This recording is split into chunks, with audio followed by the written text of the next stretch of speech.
السلام علیکم ورحمۃ اللہ وبرکاتہ، نحمده ونصلی علی رسولہ الکریم، اما بعد فاعوذ باللہ من الشیطان الرجیم، بسم اللہ الرحمن الرحیم، رب اشرح لی صدری ویسر لی امری واحلل عقدۃ من لسانی یفقہوا قولی۔ يا أيها الذين آمنوا إذا نودي للصلاة من يوم الجمعة فاسعوا إلى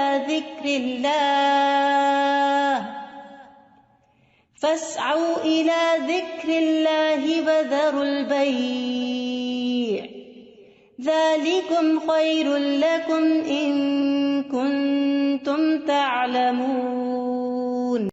کہ ایمان والوں کے لیے جمعہ کی اذان کے بعد کسی بھی اور قسم کی مشغولیت اختیار کرنا درست نہیں، اور ہر عاقل بالغ کو جمعے کی نماز کے لیے دوڑ پڑنا چاہیے، کیونکہ جمعہ ہر مسلمان پر فرض ہے۔ نبی صلی اللہ علیہ وسلم نے فرمایا، جمعہ ہر مسلمان پر جماعت کے ساتھ لازماً فرض ہے، حق واجب کہا، سوائے 4 طرح کے لوگوں کے: غلام، مملوک، عورت، بچہ یا مریض۔ تو ایک ہو گیا غلام مملوک، دوسرا عورت، تیسرے بچہ اور چوتھے بیمار شخص۔ اسی طرح مسافر پر بھی جمعہ نہیں ہے، اور عورتیں گھر میں 4 رکعت نماز اپنی ظہر کی پڑھیں گی۔ گھر میں جمعہ نہیں ہوتا، جمعہ جمع ہو کر ہی ہوتا ہے، مسجد میں ہوتا ہے، اور بڑی مسجد میں ہوتا ہے۔ عید کے دن جمعہ نہ پڑھنے کی رخصت ہے۔ ابو ہریرہ کہتے ہیں کہ رسول اللہ صلی اللہ علیہ وسلم نے فرمایا، تمہارے آج کے دن میں 2 عیدیں جمع ہو گئی ہیں، پس جو چاہے تو اس کے لیے یہ نماز عید جمعہ سے کافی ہوگی۔ جمعہ نہ بھی پڑھے تو ٹھیک ہے، عید کا پڑھنا لازم ہے، اور ہم تو جمعہ پڑھیں گے۔ یعنی آپ نے پسند کیا کہ جمعہ پڑھیں، لیکن جو نہ پڑھنا چاہے، ظہر پڑھنا چاہے، تو وہ بھی ٹھیک ہے۔ وہب بن کیسان سے مروی ہے، انہوں نے بیان کیا کہ ابن زبیر رضی اللہ عنہما کے دور میں جمعہ اور عید اکٹھے ہو گئے تو انہوں نے عید کے لیے نکلنے میں دیر کر دی، حتیٰ کہ دن کافی اونچا ہو گیا۔ پھر وہ نکلے، خطبہ دیا اور بہت لمبا خطبہ دیا، پھر اترے اور عید کی نماز پڑھائی، اور اس دن لوگوں کو جمعہ نہیں پڑھایا۔ یہ بات ابن عباس سے ذکر کی گئی تو انہوں نے فرمایا انہوں نے سنت پر عمل کیا۔ یعنی کہ باقی حدیثوں میں بہت سی چیزیں مماثلت ہیں، جو ایک ایک چیز کسی اور حدیث میں الگ سے بھی ملتی ہے۔ جو شخص جمعہ کے دن غسل کرے، جس قدر ممکن ہو پاکیزگی حاصل کرے، اور اپنے تیل میں سے تیل لگائے یا اپنے گھر کی خوشبو میں سے خوشبو لگائے۔ پھر اسی طرح مسجد کی طرف جلدی نکلنا چاہیے، کیونکہ جب امام نکل آتا ہے تو پھر اس کے بعد فرشتے نام لکھنے بند کر دیتے ہیں۔ پھر کثرت سے درود پڑھنا۔ رسول اللہ صلی اللہ علیہ وسلم نے فرمایا، جمعے کے دن اور جمعے کی رات کو، یعنی رات سے ہی شروع ہو جائے۔ کل کسی نے سوال کیا تھا کہ جمعے کی رات کا کوئی خاص عمل کیا ہے، تو وہ درود شریف پڑھنا ہے۔ تو جمعے کی رات کو کثرت سے مجھ پر درود پڑھا کرو، پس جو آدمی مجھ پر 1 دفعہ درود بھیجے گا، اللہ اس پر 10 رحمتیں نازل کرے گا۔ اوس بن اوس روایت کرتے ہیں کہ رسول اللہ صلی اللہ علیہ وسلم نے فرمایا، بے شک تمہارے افضل دنوں میں سے جمعے کا دن ہے۔ اسی دن آدم علیہ السلام پیدا کیے گئے، اسی دن ان کی روح قبض کی گئی، اسی دن سور پھونکا جائے گا، اسی دن لوگ بے ہوش ہوں گے، اس لیے اس دن مجھ پر کثرت سے درود بھیجا کرو، کیونکہ درود مجھ پر پیش کیا جاتا ہے۔ یعنی یہ ایک اسپیشل ڈے ہے، اور اس میں اسپیشل کرنے کا کام کیا ہے کہ رسول اللہ صلی اللہ علیہ وسلم کو درود کا تحفہ بھیجا جائے۔ پھر سورۃ الکہف پڑھنا۔ نبی صلی اللہ علیہ وسلم نے فرمایا، جو جمعہ کے دن، رات کی بات نہیں، دن کی بات ہے، من قرأ سورۃ الکہف فی یوم الجمعۃ، تو اس کے لیے دوسرے جمعے تک نور روشن رہتا ہے۔ اور پھر کیا کرو، وذروا البیع، خرید و فروخت چھوڑ دو، ذالکم خیر لکم، یہ تمہارے لیے زیادہ بہتر ہے، ان کنتم تعلمون، اگر تم علم رکھتے ہو، جانتے ہو۔ یعنی اللہ نے جمعے کی نماز کے وقت خرید و فروخت سے منع کر دیا، اور اس کو ان لوگوں پر حرام قرار دیا جن کو مخاطب کیا گیا کہ ان پہ جمعہ فرض ہے۔ یعنی یا ایھا الذین آمنوا سے شروع ہو کے اینڈ تک ایک کرنے کا کام بتایا گیا اور دوسرا چھوڑنے کا کام، اور وہ کیا ہے؟ پڑھنا فرض ہے، ایسے تجارت چھوڑنا فرض ہے۔ ٹھیک ہے، یعنی جب اذان ہو جائے تو خرید و فروخت ترک کر دو اور اللہ کے ذکر یعنی نماز کے لیے جلدی کرو. یعنی اگر کوئی سودا طے بھی پا رہا ہے تو بس وہیں ٹھپ کر دو. آپ نے یہ ایکسپیرینس کیا ہوگا سعودی عرب میں کہ بعض اوقات یہ ہوتا ہے کہ صرف پیسے دینے والے رہ جاتے ہیں. آپ نے ساری چیز بھاؤتا کر لیا, چیز لے لی, پیک کر لی, رکھ لی, اور ابھی پیسے دینے ادھر سے اذان ہوئی, وہ کہتے بس چھوڑ دو, چیز بھی چھوڑ دو, نہیں چاہیے پیسے, نکل پڑتے ہیں. یعنی جو بہت پرٹیکولر ہے, یعنی اس درجے کا حکم ہے کہ اس وقت کام چھوڑ دو. انسٹنٹ اسٹاپ, وذر البیع, یہ بھی فرض کے درجے میں ہے. تو اسی وجہ سے علماء کا اتفاق ہے کہ دوسری اذان کے بعد خرید و فروخت حرام ہے. اصل میں یہاں تو ہمارے ہاں مسجدوں میں ایک ہی اذان ہوتی ہے, لیکن جیسے اگر سعودی عرب میں آپ نے کبھی حرم میں جمعہ پڑھا ہو تو آپ نے دیکھا ہوگا کہ وہ ایک اذان ذرا آدھا گھنٹہ یا کچھ پہلے دے دیتے, وہ صرف ایک انفارم کرنے کے لیے کہ لوگ تیاری شروع کر دیں. لیکن جو ہی پھر امام بیٹھتا ہے اور اذان شروع ہوتی ہے تو اس کے بعد پھر کوئی خرید و فروخت نہیں, امیڈیٹ پہلے والی ہے. اس میں یہ کہ بعض علماء کا خیال ہے کہ یہ زوال کے بعد سے نماز جمعہ کے فارغ ہونے تک ہے, یعنی جو ہی سورج ڈھل جائے تو شروع ہو جاتا ہے خرید و فروخت بند. کچھ کہتے ہیں خطبے کی اذان سے نماز تک ہے. بہرحال جمعہ کے دن خرید و فروخت یعنی صبح میں کر سکتے ہیں, اس کے بعد بھی کر سکتے ہیں, لیکن اس پیریڈ میں نہیں کر سکتے. تو احتیاط یہی ہے کہ زوال کے بعد سے روک دیا جائے. بعض اوقات یہ ہوتا ہے کہ خرید و فروخت تو نہیں ہوتی لیکن جاب ہوتی ہے. بعض اوقات یہ ہے کہ کچھ لوگ یہ کرتے ہیں کہ اچھا ابھی تو اذان ہی ہوئی ہوگی, ابھی تو خطبہ چل رہا ہوگا, ہم نماز میں جا کے شامل ہو جائیں گے. تو نہیں, اذان کا وقت جو ہے وہ جمعہ شروع ہونے کا وقت ہے, اس میں پھر باقی کام چھوڑ دینے چاہیے. اللہ یہ کہ انسان پارک کر رہا ہے یا رش ہے یا راستے میں کوئی رکاوٹ آ گئی ہے, وہ الگ بات ہے. ذالکم خیر لکم ان کنتم تعلمون, یہ تمہارے حق میں بہتر ہے, یعنی خرید و فروخت چھوڑنا بہتر ہے اگر تم جانتے ہو. یعنی نماز پڑھنا زیادہ بہتر عمل ہے.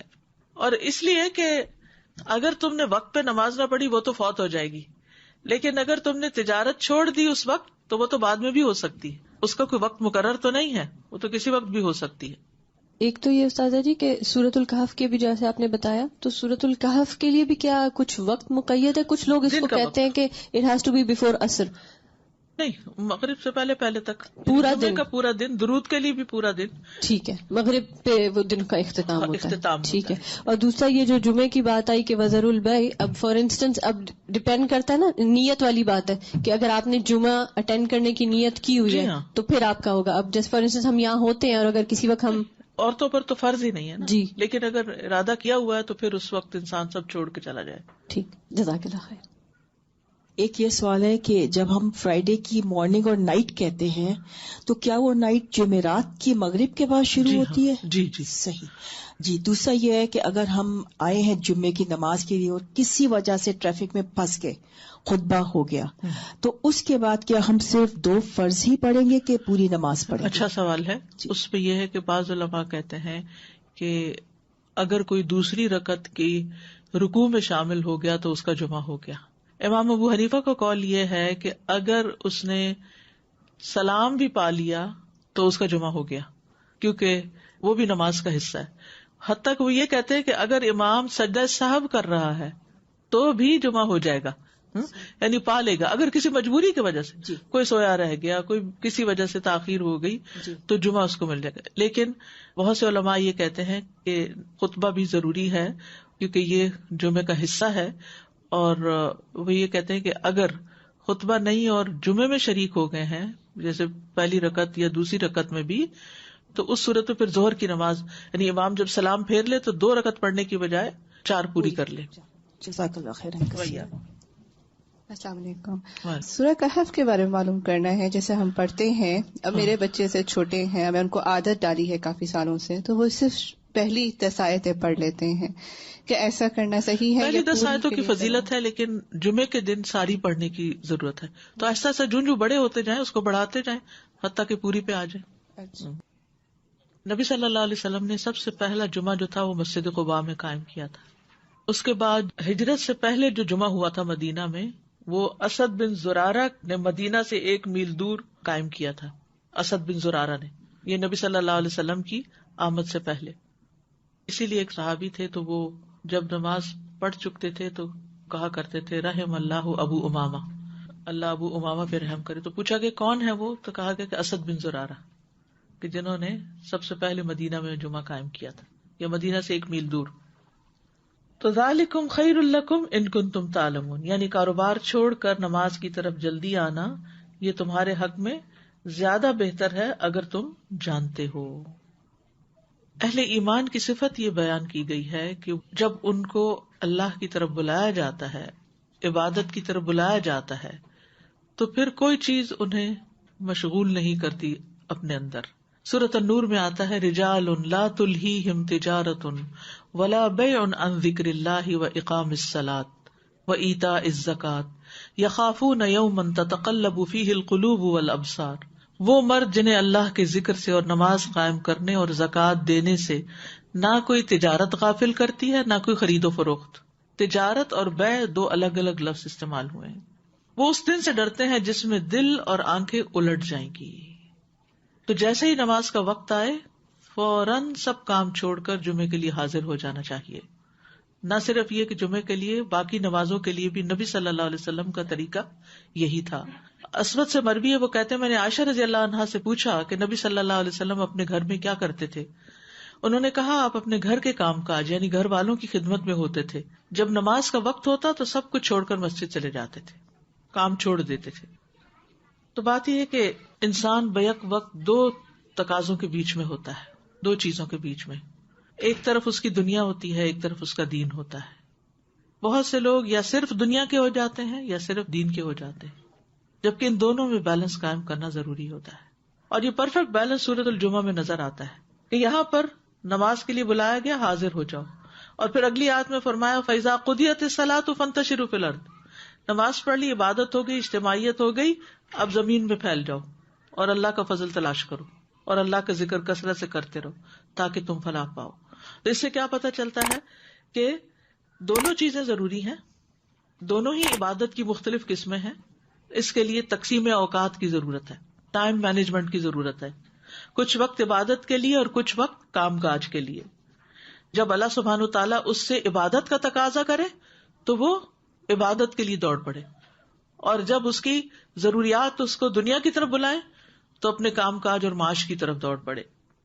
اسی طرح جب دین کی خدمت کے لیے بلایا جائے، دین کے پڑھنے پڑھانے کا وقت ہو تو انسان اس کی طرف دوڑ پڑے. اور جب بچے اور شوہر اور گھر والے ہمارے محتاج ہوں کھانے پینے کی اور ضروریات پوری کرنے کے، تو ان ضروریات کو بھی عبادت سمجھ کر پورا کیا جائے.